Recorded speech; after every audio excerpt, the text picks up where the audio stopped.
जय जय जय जय।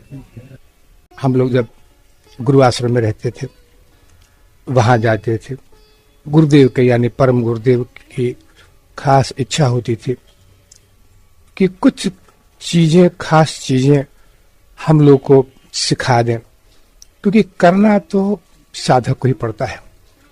हाँ, इसमें अगर साधक के मन में लगन है और सीखने की बेचैनी है, इसके लिए वो हर तरह से तैयार है, तो गुरुजन सब कुछ कर देते हैं, बहुत कुछ कर देते हैं। सबसे बड़ी चीज है क्रिया में लगन होनी चाहिए, समय का भाव है तुम लोग पास। जीवन में देखो, संघर्ष तो बहुत होता है, और संघर्षों में बहुत बड़ी चीज होती है कि जिस चीज में हमें हाथ नहीं डालना चाहिए, जो महत्वाकांक्षाओं को लेकर जो निराशाएं पैदा होती हैं, ये बहुत खतरनाक होती हैं।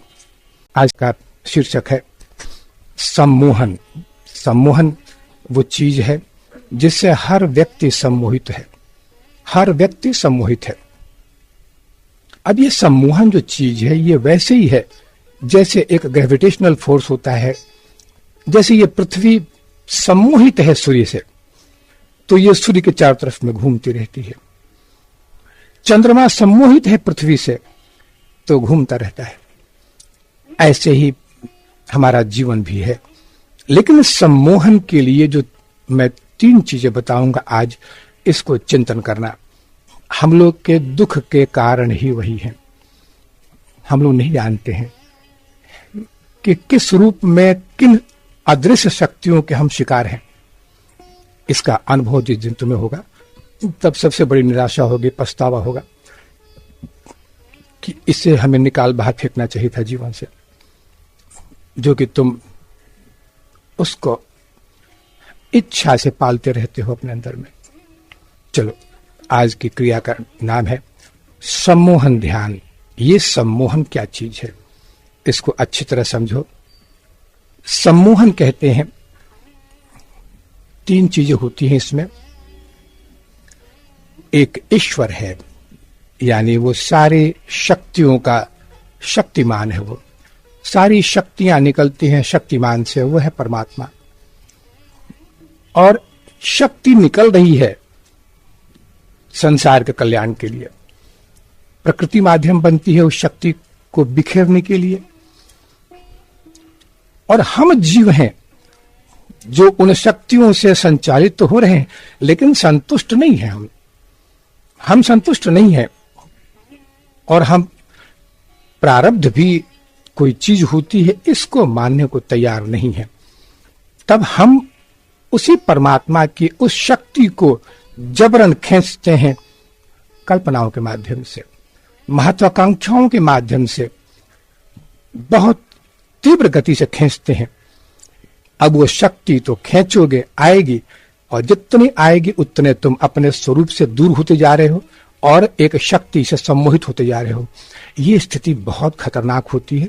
इसको आज समझाऊंगा मैं, अच्छी तरह समझो इसको। तुम लोग कुछ मामलों में नादान हो, अभी तुम जीने की कला अभी नहीं सीख पाए। गुरुजनों के संपर्क में रहकर भी तुमने वास्तव में जीवन कैसे जिया जाता है, तुमने जीने को सिर्फ विषय भोग माना है। सिर्फ भागते रहो जीवन में, सिर्फ महत्वाकांक्षाओं के पीछे भागते रहो, इसी को जीवन माना है तुमने। इसका क्या खोया तुमने, और क्या भविष्य में खोने जा रहे हो, ये सोचकर रोंगटे खड़े हो जाते हैं। गुरुजनों को पता भी होता है, फिर भी कुछ नहीं कर पाते हैं, क्योंकि साधक खुद करने को तैयार नहीं है। तो चीजें जो बताने जा रहा हूं कि सम्मोहिनी शक्ति हर आदमी के अंदर में है। जैसे हम अगर बहुत सुंदर हैं, बहुत बलवान हैं, बहुत धनवान हैं, तो ये भी एक शक्ति है हमारे अंदर में। ये शक्ति या तो प्रारब्धों से आती है। अगर प्रारब्धों से आती है तो कुछ शक्तियों का हमको पता भी नहीं होता है, तब एक स्वाभाविक सुंदरता होती है। उस साधक को, उस व्यक्ति को नहीं पता है कि वो इतना सुंदर है। ये प्रारब्ध है। लेकिन हम अपना श्रृंगार करके अगर सुंदर बनते हैं तो सम्मोहित हो रहे हैं। देखो, सम्मोहन शब्द को अच्छी तरह समझना, जो कुछ मैं बता रहा हूं। कि पूरे विश्व के 33% लोग सम्मोहन में जीते हैं, जिनमें तुम भी हो। 33% यानी 1/3 लोग सम्मोहन में जीते हैं। सम्मोहन कहते हैं कल्पनाओं में जीना, और फिर सिर्फ जीना ही नहीं, उन कल्पनाओं के पीछे भागते रहना और फिर उसको क्रियान्वित करने के नाना प्रकार के हथकंडे अख्तियार करना। 33% लोग यानी पूरे विश्व की 1/3 जनसंख्या सिर्फ कल्पनाओं में जीती है। अब देखो, पहले की तो धारणा होती थी जैसे ये भूत प्रेत होते हैं, जादूगर होते हैं, तांत्रिक होते हैं, कई माध्यम हैं जो तुमको सम्मोहित कर सकते हैं। अब ये कौन कौन से लोग सम्मोहन के शिकार बनते हैं और कौन नहीं बन सकते, लाख कोशिश करके भी देख ले, तांत्रिक योगी नहीं कर सकता उसको। इनमें सबसे पहला चीज है, पहले की धारणा थी कि जो अज्ञानी लोग हैं, जो मूर्ख हैं, नादान हैं, जो गांव देहात के अनपढ़ बुच्च गंवार हैं, इनको सम्मोहित करना बड़ा आसान है। नहीं साधक, ये बिल्कुल उल्टी बात है। जो नादान हैं, जो बिल्कुल मूर्ख हैं, कुछ नहीं जानते संसार के झूठ सच, इन सब से परे हैं, वो अपने स्वरूप के करीब हैं। उनको लाख कोशिश कर ले कोई भी तांत्रिक, कोई भी बाहरी शक्ति, यहां तक कि कुछ अदृश्य शक्तियां कुछ नहीं बिगाड़ सकती उसका। लेकिन वो लोग जो कल्पनाशील हैं, जो बहुत कल्पनाओं में उड़ते हैं, जो महत्वाकांक्षी हैं, दुनिया में सिर्फ ख्यालों में जीते हैं, अच्छे अच्छे वक्ता होते हैं इसमें, जो महत्वाकांक्षी होते हैं, ये सब सम्मोहन के शिकार हैं। और सम्मोहन सबसे पहले इनको प्रभावित करता है, इनको अपने बस में कर लेता है, क्योंकि सम्मोहित होने के लिए कल्पनाशील होना बहुत जरूरी है, महत्वाकांक्षी होना बहुत जरूरी है। अगर वो है तो इसको कहते हैं माध्यम, यानी इसको मीडिया कहते हैं और हिंदी में इसको माध्यम कहते हैं। वो व्यक्ति एक तरह से कई शक्तियों के प्रयोग का माध्यम है, यानी उसके शरीर में कई बाहरी शक्तियां काम कर रही हैं, और वो एक, जैसे कि लड़ाई का मैदान होता है, एक खेत होता है, ऐसे ये तुम्हारा शरीर है जिस पर वो सारे राज्य उनका है, तुम तो सिर्फ एक माध्यम हो, तो इसको माध्यम नाम दिया गया है। वो एक पक्के माध्यम होते हैं। अब ये माध्यम बन जाना यानी अपना शरीर तुमने गिरवी रख दिया है, इस पर तुम्हारा अधिकार नहीं है। अब इसमें होता क्या है इसको बताऊंगा। देखो, सबसे बड़ी चीज है कि तुम परमात्मा स्वरूप एक सत्ता हो। गीता में पढ़ते हो, इतनी चीजें समझाई जाती हैं। तुम आत्म स्वरूप में रहने के आदि नहीं हो, इसलिए हमेशा खतरा मंडराता रहेगा तुम्हारे सिर के ऊपर में कि कोई भी तुम्हारे ऊपर में तुमको माध्यम बना सकता है, कोई भी। इसमें जो दैवी शक्तियां हैं, ऋषि मुनि हैं, योगी हैं, ये तो तुम्हें कभी माध्यम नहीं बनाएंगे, क्योंकि तुम अपने स्वरूप के करीब नहीं हो। तो स्वरूप से दूर हो तो बाकी शक्तियां जो तामसी और राशि शक्तियां हैं, इनके तुम बहुत ही सहज शिकार हो। और मैंने प्रत्यक्ष देखा है, गुरु पूर्णिमा में जब भी खुलते हैं तुम लोगों के पन्ने, तो इनको देखकर सबसे ज्यादा दुख होता है कि तुम अपने को इतना तो कहते हो कि हम इतने अक्लमंद हैं, इतने हैं, ऐसा करते हैं, ऐसा करते हैं, लेकिन तुम एक जिसके शिकार बनते जा रहे हो, जो तुम्हारे ऊपर में हावी है, इसको नहीं पहचान पाते हो। देखो, ये जो शक्तियां हैं, ये कोई बहुत सरल चीज नहीं है, ये बाहरी शक्ति है, ये तुम्हारे भीतर की नहीं है। भीतर की शक्ति तो तुम्हारे पास इतनी प्रबल है, ईश्वर की शक्ति, लेकिन तुम उससे बहुत दूर निकल जाते हो। जब उस शक्ति का प्रयोग नहीं कर पाते हो, तो ये बाहरी शक्तियां जब अंदर प्रवेश करती हैं तो फिर तुम्हारी अपनी शक्ति से ही तुम्हारे अपने शरीर के जितने भी जो अंग प्रत्यंग हैं, इंद्रियां हैं, और तुम्हारी जो अंतःकरण की शक्ति है, इसका प्रयोग करके तुम्हारे ही विनाश का कारण बनती है। वो बहुत परेशान करती हैं। तुम बहुत कोशिश करते हो कि पूजा पाठ करवा लें, सब कुछ कर दें, किसी के यहां चले जाएं, कोई दूसरा सुधार दे मेरे को। ये कभी संभव नहीं है। तुमको अपने स्वरूप में रहना पड़ेगा, और जो चीज आज बताई जा रही है उसको करके देखो, क्योंकि बगैर उस परमात्मा स्वरूप के, या फिर अगर तुम्हारे अंदर में लगन होती तो गुरुजन की कृपा हो गई होती तुम पर, लेकिन तुम्हारे अंदर में वो इच्छा भी नहीं है। देखो, बाहरी शक्ति जब आती है तुम्हारे जीवन में तो कई तरह की परिवर्तन आते हैं। जीवन में बहुत परिवर्तन आते हैं, नाना प्रकार के परिवर्तन। अब ये किस रूप में होता है इसको तुमको समझा दूं। जैसे आज मैं तुमसे पूछूं कि तुमको कोई लड़की इतनी अचानक एक नजर में ही इतनी अच्छी भाग गई क्यों? कोई एक लड़की सुंदर है, एक नजर में तुम उस पर कहते हो कि हम तो निछार हो गए, इतनी भाग गई तुमको क्यों? मैं तुम लड़कियों से पूछता हूं, तुमने भी जीवन में अनुभव किया होगा कि किसी पुरुष को तुमने देखा और तत्काल तुम्हारे अंदर में वो बैठ गया, इतना भाग गया तुमको। तो जब भी मैं तुम लोगों से पूछूंगा कि क्या कारण था, ये कौन सी चीज थी कि एक नजर में भाग गई, तो तुम बहुत उलझन में पड़ जाओगे। हाँ साधक, बहुत उलझन में पड़ जाओगे, क्योंकि इसका सही उत्तर तुम्हारे पास है ही नहीं।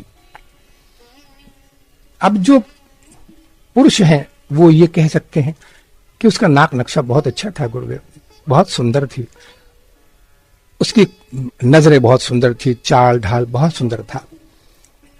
कई नाम जो पिक्चरों में आते हैं, लड़की कहेगी कि उसके अंदर में लंबा चौड़ा था, मर्दानगी थी उसके अंदर में, देखने में लगता था कि हाँ ये सब बहानेबाजी है। सीधी सी बात है कि तुम उसके सम्मोहन में प्रवेश कर गए, दोनों एक दूसरे के सम्मोहन में प्रवेश कर गए, और फिर जो चीज अच्छी नहीं है वो भी अच्छी लगने लगती है। अब ये बहुत सहज चीज है, संसार के लिए बहुत सरल चीज है ये, और हर व्यक्ति इस सम्मोहन का शिकार है। कुछ लोग ही होते हैं जो जानते हैं इस रहस्य को, इन पर इसका कोई प्रभाव नहीं पड़ता। अब देखो, ये तो चीजें हुई व्यवहारिक जीवन की।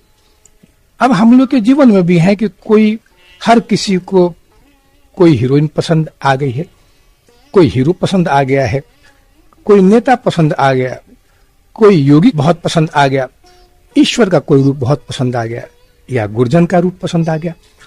ये सारी चीजें उसी सम्मोहन के अंतर्गत हैं, उसी सम्मोहन के अंतर्गत। चलो, मैं संसारिक चीजों की बात नहीं करता, लेकिन अगर किसी योगी का चरित्र तुमको बहुत अच्छा लगा, बहुत अंदर से प्रभावित किया उसने, विवेकानंद है, योगानंद जी हैं, रामकृष्ण परमहंस हैं, या फिर लाहिरी महाशय हैं, जितने भी हैं, तो इनके चरित्रों को पढ़ो, अपने आप को अंदर में उसी रूप में ढालने का प्रयास करो। लेकिन हे साधना प्रेमियों, चलो अपने ही स्वरूप के मार्ग मत छोड़ो, बहुत खतरनाक होता है। अपने स्वरूप का, यानी अपने रास्ते चलो। अपना मन होता है अपने स्वरूप का, क्योंकि कोई भी दूसरे की तरह कभी बन नहीं सकता। आज तक कभी नहीं ऐसा हुआ है कि दो विवेकानंद पैदा हो जाएं, एक विवेकानंद है और दूसरा भी विवेकानंद ही बन जाए, ऐसा कभी नहीं हो सकता है।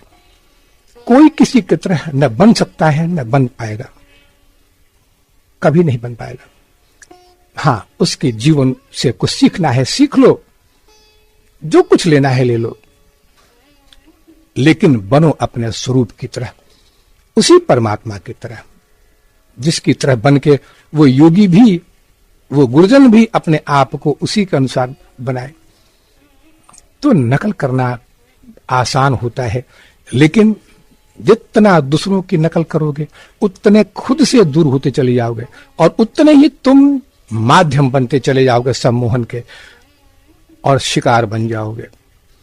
अपने से दूर जितने प्राणी हैं ये सब सम्मोहित हैं और सभी आक्रांत हैं उन शक्तियों का। कभी जीवन में ऐसा वक्त आया तो दिखाऊंगा कि ये कौन कौन सी शक्तियां हैं।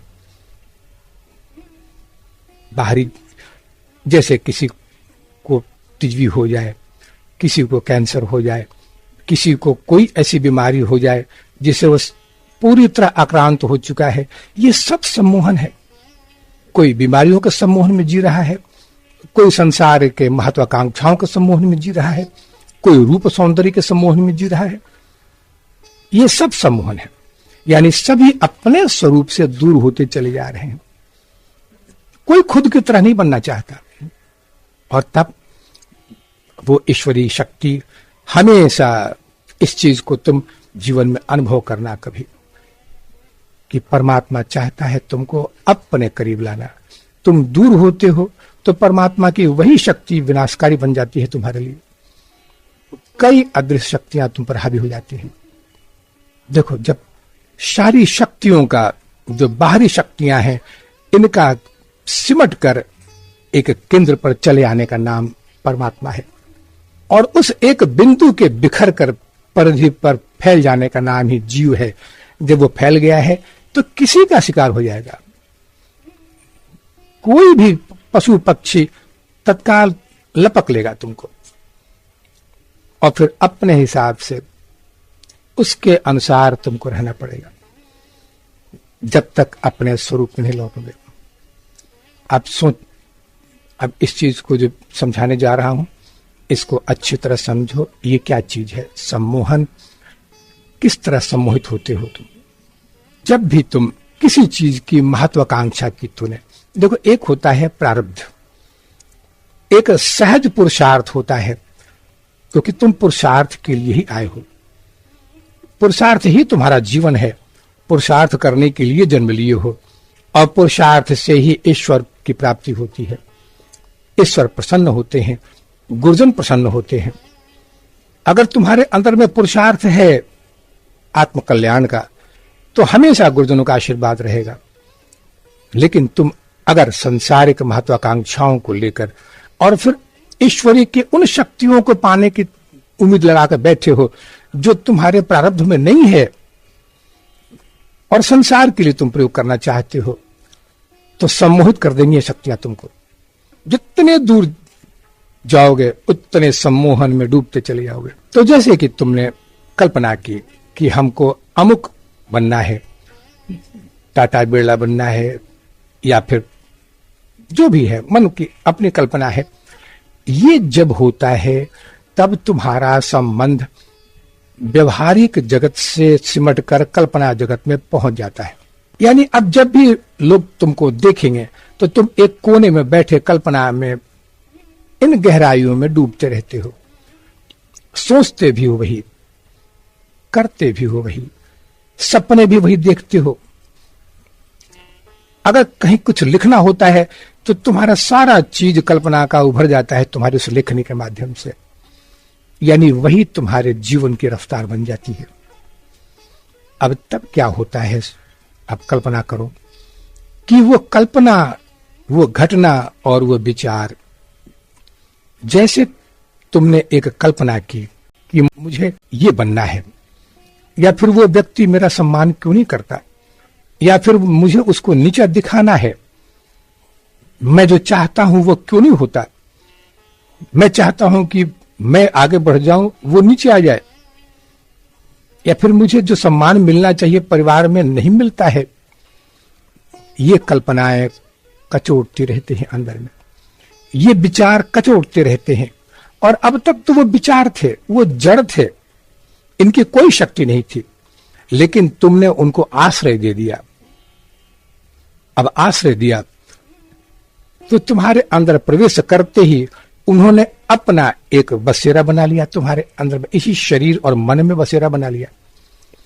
अब तुम्हारी शक्ति से ही वो जिंदा है और वो बढ़ेगा अपने आप, अपने आकार को, अपनी कल्पना को, और तुमको नाना प्रकार के सुंदर कल्पनाएं दिखलाएगा कि हाँ आगे बढ़ो। आगे बढ़ते ही तुमको ऐसा मिलेगा और फिर ऐसा कर देना, फिर इस तरह की कल्पना, फिर मकान बनेगा, ऐसा करेगा, वैसा करेगा, नाना प्रकार के। अब तुम अपने पाओगे कि तुम्हारे अंदर में एक दुर्बलता, शरीर भी तुम्हारा दुर्बल होता जा रहा है, कोई भी निर्णय लेने की शक्ति खत्म होती जा रही है, शरीर रोगग्रस्त होता जा रहा है, और तुम्हारी जो इच्छा है, तुम्हारी जो अंदर में जो एक कचोट रहा था चीज कि मेरे साथ ऐसा क्यों हो रहा है, मुझे ही ऐसा क्यों बनाया जा रहा है, मुझे ऐसा चाहिए, वैसा चाहिए, ऐसा होना है, इन कल्पनाओं ने तुम्हारे अंदर में घर कर लिया है। और फिर वो तुम्हारी शक्ति से जिंदा रहेगा, वो बढ़ेगा और तुम घटोगे। यानी वो जड़ था, जड़ होकर अंदर आया था, तुमको तत्काल उसको बाहर कर देना चाहिए था अपने स्वरूप में बैठकर। जरा भी प्रभावित नहीं कर पाता तुमको, लेकिन तुमने कल्पनाओं के माध्यम से उसको आश्रय दे दिया और अब वो जिंदा है, अब वो चेतन बन रहा है और तुम जड़ बन रहे हो। तुम्हारी चेतनता की शक्ति खत्म होती चली जाए, यह प्रमाण है मेरी आंखों के सामने, और बैठे हैं ऐसे लोग मेरे सामने जो प्रत्यक्ष प्रमाण है। बहुत खतरनाक चीज होती है, उस जड़ को तुमने चेतन कर दिया है सिर्फ अपनी लापरवाही से। तुम उतने धैर्य से अगर जो गुरुओं ने चीज तुमको दी है, मंत्र जो कुछ भी दिया है, ध्यान दिया है, जो रास्ते बताए हैं, इनकी शक्ति से एक कदम भी तुम्हारे अंदर में प्रवेश नहीं कर सकता था, वो कभी नहीं आ सकता था, लेकिन तुमने आश्रय दे दिया उसको। और स्थिति आज ये है कि अब तुम अंदर से टूट चुके हो, अब उसका साम्राज्य है, अब वो चेतन बन चुका है, और चेतन भी ऐसा वैसा नहीं। तुम्हारी शक्ति का प्रयोग, तुम्हारे अंतःकरण का प्रयोग करके आज वो इस स्थिति पर है कि तुम्हारा कोई भी निर्णय संसार को लेकर सही नहीं करने देगा, सही नहीं होने पाएगा। ये स्थिति बहुत खतरनाक होती है, और गुरुजन को सबसे ज्यादा दुख होता है। संसार लेकर दुख नहीं उनको, उनको लेकर है कि जिस मार्ग में आया था वो, इस मार्ग से तो बिखर जाएगा ये, लेकिन संसार के लायक भी नहीं रह पाएगा, अब ये कहीं के लायक नहीं रहेगा। तब गुरुजन भी प्रयास करते हैं, अगर उस व्यक्ति का सहयोग मिल जाता तो तत्काल नष्ट हो जाती वो चीज, लेकिन ऐसा भी नहीं है। वो शक्तियां तुमको नहीं आने देंगे गुरु के पास, वो शक्तियां हमेशा अड़चन पैदा करेंगी और तुम अकेले रह गए। आज नुकसान किसका हुआ? बहुत खतरनाक स्थिति होती है सागर में। ये स्थिति मैंने कहा ना कि 1/3 जनसंख्या पूरे विश्व की सिर्फ कल्पनाओं में, महत्वाकांक्षाओं में जीकर अपने अंदर के द्वार खोल देती हैं उन शक्तियों को अंदर प्रवेश करने के लिए। अपने अंतःकरण और अपने शरीर को, इतनी अनमोल चीज है ये, तुमने परमात्मा के लिए तो कभी नहीं खोला, लेकिन उन आत्माओं के लिए खोल दिया और आज शिकार बन गए हो। अब इसमें होगा क्या कि वो लंबी चौड़ी कल्पनाएं तुमको करवाएगा और तुम कल्पनाओं में डूबते चले जाओगे, नियम छोड़ दोगे, दिन रात उन्हीं कल्पनाओं में डूबते रहोगे, और फिर अचानक झटके लगने शुरू होंगे, और फिर एक ऐसा वातावरण डर का बन जाएगा कि दुनिया के प्रत्येक व्यक्ति से तुम्हारा डर पैदा हो जाएगा।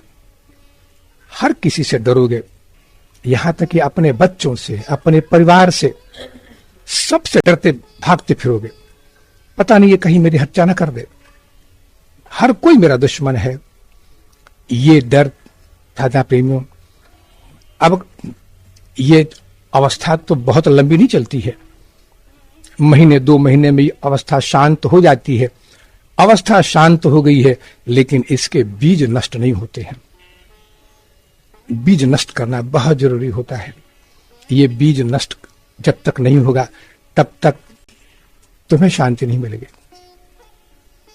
इस बीज को नष्ट किए बगैर, इस सम्मोहन को नष्ट किए बगैर अगर जीवन जीना चाहते हो तो इस जीने का कोई अर्थ नहीं है, क्योंकि लक्ष्य तुमको पता ही नहीं है। तुम कहां जाना चाहते थे, कहां पहुंच गए। देखो, उस परमात्मा ने हमें 7 शरीर दिए हैं। 7 शरीर इतने सम्मोहित करने वाले होते हैं। 7 शरीर, इसके बारे में तुम लोगों को बता चुका हूं, कई बार बता चुका हूं। ये 7 शरीर होते हैं और प्रत्येक की अपनी सम्मोहिनी शक्ति होती है। ये 7 शरीर बड़े खतरनाक होते हैं। अगर धैर्य से और पूरी सावधानी से नहीं जिया गया इन 7-7 वर्षों के 7 शरीरों को, तो कोई एक शरीर भी तुम्हें तत्काल गिरा देगा। और आज परिणाम क्या होता है कि हम बहुत अगर है तो ये 2 या 3 शरीर ही जी पाते हैं और मृत्यु तक, बुढ़ापे तक अपने उन्हीं वासनाओं में डूबे शरीर छोड़ देते हैं। फिर अगले शरीर में आए तो फिर विषय वासनाओं में फंस गए, नहीं निकल पाते हैं। इन 7 शरीरों के साथ 5 रस परमात्मा ने दिए। 5 रस दिए हैं, इसके बारे में भी तुम जानते हो। तो सवाल यह है कि प्रत्येक, जैसे तुमको 5 इंद्रियां मिली हैं, 5 ही इंद्रियां सक्षम है तुमको गिराने के लिए भी, लेकिन ये 5 इंद्रियां सक्षम है तुमको मुक्त करने के लिए भी। अगर इनको अंतर्मुखी कर दो तो मुक्त हो गए, बहिर्मुखी कर दो तो गिरते चले जाओगे, हजारों जन्म लेने पर भी नहीं निकल पाओगे। ऐसे ये 7 शरीर हैं और 5 रस हैं। ये सब अंतर्मुखी करने के लिए मिले हैं, लेकिन तुम अपनी कल्पनाओं में इनका प्रयोग करते हो संसार के लिए और गिरते चले जाते हो। तुमको एक एक पल का पता नहीं है कि कहां कहां से तुम शिकार होते चले जाते हो, किन किन सम्मोहनों में तुम घिरते चले जाते हो। बहुत देर हो जाती है। देखो, पहले के लोग, जब हम लोग के यहां ग्राम्य जीवन हुआ करता था 100 वर्ष पहले, उस वक्त ग्राम्य के लोग गांव तक बिल्कुल एक साधारण जीवन जीते थे, एक अबोधपन का जीवन। अब बड़े हुए तो विवाह भी कर दिया लोगों ने, पिता भी बन गए, जो लड़की है वो मां भी बन गई है, और मां बनकर उसने बच्चे को जो प्रेम दिया है उसकी तो कल्पना नहीं की जा सकती अभी। लेकिन आज, पहले का था, एक बचपन हुआ करता था, बीच में जवानी होती थी और फिर बुढ़ापा होता था। तो बचपन और बुढ़ापा दोनों समाधि के लिए कहे जाते हैं। बचपन एक अबोध समाधि है, संसार का कोई ज्ञान नहीं होता उस अवस्था में, वो एक समाधि है। और वृद्धावस्था होती है कि सारे ज्ञान के बाद में जो कि वैराग होता है जीवन में, सारे अनुभवों के बाद एक वैराग होता है कि सब गलत है, सब झूठा है, बहुत भोग लिया, कुछ नहीं मिला, अब समाधि में चले। तो बचपन और बुढ़ापा, ये 2 समाधि के उम्र हुआ करते थे। आज न बचपन वो रहा और न ही बुढ़ापा रहा। आज का छोटा बच्चा भी युवावस्था की डेहरी पर घूमता है, उसे सब कुछ स्त्री पुरुष के संपर्कों के बारे में सारा ज्ञान है। एक वृद्ध आदमी भी अभी तक जवानी के दिनों को याद करके रोता है और कोशिश करता है कि वही दिन मिल जाए मेरे को। तो इस युग ने, साधना प्रेमियों, जहर घोल दिया है उस बचपन में भी और वृद्धावस्था में।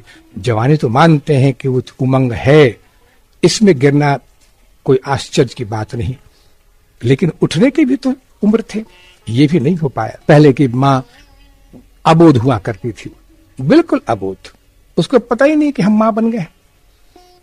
और फिर बच्चे को दूध पिला रही है, बच्चे का पालन पोषण कर रही है और खुद भी बच्चे की तरह खेलती है, खुद भी एक छोटे बच्चे की तरह है। यानी वो अपने स्वरूप के करीब है। हर कोई अपने स्वरूप के करीब हुआ करता था, लेकिन आज के युग ने बहुत महत्वाकांक्षी बना दिया है। और महत्वाकांक्षी, अब ईश्वर का अधिकार तो हमारे ऊपर में कम हो गया। बाहरी शक्तियों का अधिकार हो गया, जिसके चंगुल से निकलना बड़ा कठिन होता है, बहुत कठिन होता है। गुरुजनों से भी तुम संपर्क नहीं कर पाते हो, गुरुजनों के प्रयास को भी तुमने सफल नहीं होने दिया, ईश्वर तक तुम पहुंचे नहीं अभी तक, तो कैसे उम्मीद करते हो कि निकल पाओगे इस दलदल से? देखो, एक बात हमेशा याद रखना, इस दलदल से निकलने का एक ही उपाय है, सिर्फ एक ही उपाय है। जैसे मैंने अभी बताया कि सब की कल्पना करो, सब कुछ करो। अगर तुम कल्पना प्रिय हो तो कल्पना करो सब कुछ, लेकिन अपने स्वरूप में रहो। स्वरूप से निकल के मत भागो। जैसे एक छोटा बच्चा मां की गोद में रहकर निश्चिंत हो जाता है कि यहां मेरा कुछ नहीं कोई बिगाड़ सकता, और तब वो शैतानियां भी करता है, सब कुछ करता है, लेकिन निश्चिंत है कि अब कोई मेरा कुछ नहीं बिगाड़ सकता, मां है ना मेरी। लेकिन तुम तो कब के निकल गए, तुम्हें गोद की अब जरूरत भी नहीं है, और तुम एकदम हर वक्त उस खतरे के साथ घूम रहे हो। सर पर हर वक्त खतरा मंडराता है, जिसके बारे में तुम अनभिज्ञ होते हो। जीवन में हमेशा याद रखना कि स्वरूप की पहले कल्पना सीख लो। बार बार गीता के माध्यम से समझाता हूं मैं, ये स्वरूप क्या चीज है? तुम्हारा अपना जो स्वरूप है, अपने जो तुम हो, लेकिन ईश्वरीय संपदा के साथ जो वास्तव में यही तुम हो ही। जीव बनने के पहले तुम वही अवस्था में थे, और आज भी तुम्हारा वो स्वरूप तुम्हारे अंदर ही है, तुमसे ज्यादा बेचैन है। इसमें निवास करने का प्रयास करो, सब कुछ एकदम निकल जाएगा, कुछ नहीं तुम्हारा बिगड़ेगा। देखो, एक कथा सुन लो। एक चोर था, बहुत बड़ा चोर था, एक गुरु के पास पहुंचा, महात्मा के पास पहुंचा। चोर ने कहा कि हे बाबा, सुना है कि आप बहुत बड़े महात्मा हैं, मुश्किल तो यह है कि मैं चोरी करता हूं, और चोरी से के धन से ही परिवार का भरण पोषण करता हूं। अब ये तो मैं जानता हूं कि पाप है, ये चोरी करना महापाप है, लेकिन क्या करूं मैंने और कुछ सीखा ही नहीं।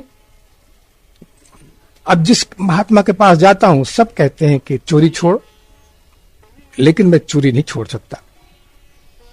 अंत में आपके पास आया हूं बाबा, कोई उपाय बताइए कि मेरी चोरी भी न छूटे और पाप भी न लगे। मैं जानता हूं कि जितनी चोरियां मैंने की हैं, जितने मैंने पाप किए हैं, इसके बाद तो नरक भी कोई साधारण नहीं मिलने वाला है, मेरे को भयानक नरक मिलने वाला है, लेकिन मुझे इससे आप बचा लीजिए। अब बाबा समझदार थे, तत्वज्ञानी थे। बाबा ने कहे कि अरे, तुमको किस गुरु ने, किस बाबा ने कहा कर्म छोड़ने के लिए? जो व्यक्ति कर्म छोड़ने को बोले वो महात्मा कभी हो ही नहीं सकता। चल, तेरे को आज वो एक युक्ति बताता हूं कि तेरा चोरी भी नहीं छूटेगा, चोरी कर जितना चोरी करना है, और पाप भी तेरे को नहीं लगेगा। जितना भी कुछ कर्म करेगा तेरे को पाप नहीं लगेगा।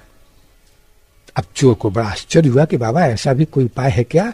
बोले मैं बताता हूं, तू करके देख, सारे पापों से धुल जाएगा, पाप तो लगेगा ही नहीं। कर्म कर, स्वच्छंद होके कर्म कर, पाप तो लगेगा ही नहीं, और सबसे बड़ा फायदा है कि जो पाप लग चुका है वो भी धुल जाएगा। उसने कहा कि तो बाबा बताइए क्या करूं मैं? बाबा ने सिर्फ एक पंक्ति में बात कही कि देख, सच्ची बात तो यह है कि चोर जब चोरी करता है तो ये भावना करता है कि मैं चोरी करता हूं, तो मैं चोरी करता हूं, और फिर जब चोरी करेगा तो ये तो स्वार्थ हो गया, तब जो पाप लगेगा वो चोर को लगता है। लेकिन अगर इतना तेरे को अंदर में भावना हो जाए कि ये मेरे अंदर में जो बैठा हुआ परमात्मा है वो देख रहा है कि मैं चोरी कर रहा हूं, और देखते हुए भी मेरे को रोका नहीं, और मैं भावना करता हूं कि परमात्मा मेरे अंदर में है और चोरी मैंने की, यानी उसने चोरी की, बस इतना तो कर लेना, और शपथ दे, संकल्प ले कि जो भी तू चोरी करेगा हमेशा भावना करेगा कि हृदय में परमात्मा बैठा हुआ है और वो देख रहा है तेरे को, और तू उसके हाथों की शक्ति को अपने हाथ में महसूस करके और फिर चुरा जितना धन चुराना है, देख तेरे को कोई पाप नहीं लगेगा और तू एकदम मुक्त है और चोरी का धन भी तेरे पास आएगा।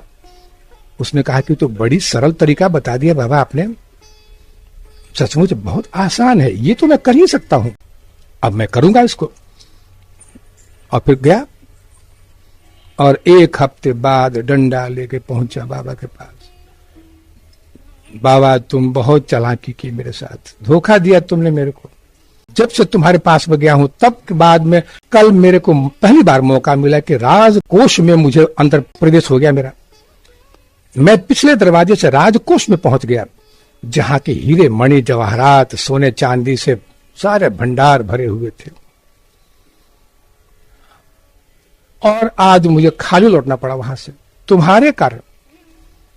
बाबा ने कहा कि पूरी बात तो बता, हुआ क्या आखिर? उसने कहा कि कहना क्या, आपने सर्वनाश कर दिया मेरा। अरे जब भी मैं उस मोतियों के हीरे जवाहरात के बक्से को उठाता और ये भावना करता कि अंदर बैठा हुआ परमात्मा देख रहा है, और हाथ आधे तक ही उठते थे तो लगता था किसी ने मेरा हाथ पकड़ लिया। अब बहुत कोशिश करता था कि नहीं, ये तो कल्पना है, मैं चोरी करूंगा क्योंकि बाबा ने कहा है। मेरे हाथ नहीं उठते थे इससे ऊपर, और उसका हाथ जबरन मेरे को नीचे गिरा देता बक्से को, बक्सा नीचे आ जाता, फिर दूसरे सोने के बक्से को उठाता, फिर उठाता। यहां आते ही लगता मुझे कि हाँ ईश्वर को दिखला दूं, उसका हाथ बढ़ेगा और मेरे हाथ से चोरी करेगा। बस ये भावना करते ही मेरा हाथ कोई पकड़ लेता, एक टुकड़ा भी नहीं कर पाए मैं। और कभी ऐसा होता कि मैं ये कल्पना छोड़ दिया मैंने कि जाओ अब तो चोरी करूंगा तो खुद ही करूंगा, उसको नहीं सामने दिखाऊंगा। और जो बीच में आता तो मुझे लगता कि अरे ये तो पाप हो जाएगा। फिर तो बाबा ने कहा है कि तू अगर करेगा तो पाप लग जाएगा, तो पाप के डर से रख देता बक्सा। फिर हे बाबा, खाली हाथ आ गया, कुछ न कर सका, ये सिर्फ तुम्हारी वजह से, तुमने बहुत चालाकी की है, धोखा दिया है मुझे। बाबा हाथ जोड़ खड़े हो गए उसके सामने कि धन्य है तू। अरे तूने उस साक्षी को देख लिया, उस स्वरूप को देख लिया तूने, जिसके लिए तो लोग बरसों तपस्या करते हैं। आज प्रत्यक्ष तूने देख लिया उस साक्षी को, उस स्वरूप को देख लिया, तो धन्य है। अगर इस कथा का आशय समझ में आ गया हो, 2 ही उपाय मैं तुमको बताऊंगा। एक तो है कि आत्म स्वरूप में बैठकर संसार के कार्य को करो, मुक्त ही रहोगे। अपने स्वरूप की विस्मृति कभी नहीं होनी चाहिए। स्वरूप की विस्मृति के साथ अगर कोई भी कर्म होगा, इसका तुमको दंड भोगना पड़ेगा, क्योंकि उसके पीछे तुम्हारा स्वार्थ है, वो निष्काम नहीं रहा। अब तुमको निश्चित दंड भोगना पड़ेगा। आज कितना भी धन तुम्हारे पास में है, वो दिन बहुत दूर नहीं है जबकि तुमको इसका दंड मिलने वाला है। ये निश्चित जाना चाहिए, क्योंकि आत्म स्वरूप में स्थिति के समान दुनिया का कोई आनंद नहीं है। इसका अनुभव तुम नहीं कर पाए हो भी। अगर चाहते हो कि जीवन में डिप्रेशन नाम की चीज हमेशा के लिए खत्म हो जाए, और जो कुछ भी हो चुका है वो हमेशा के लिए तत्काल खत्म हो जाए, तो उसके लिए है आत्म स्वरूप में स्थिति। दूसरी चीज है, मेरी शक्ति के मुकाबले किसी की शक्ति नहीं जो मेरे अंदर प्रवेश कर सके, मेरे पर अपना अधिकार कर सके, कोई नहीं। जय जय जय जय।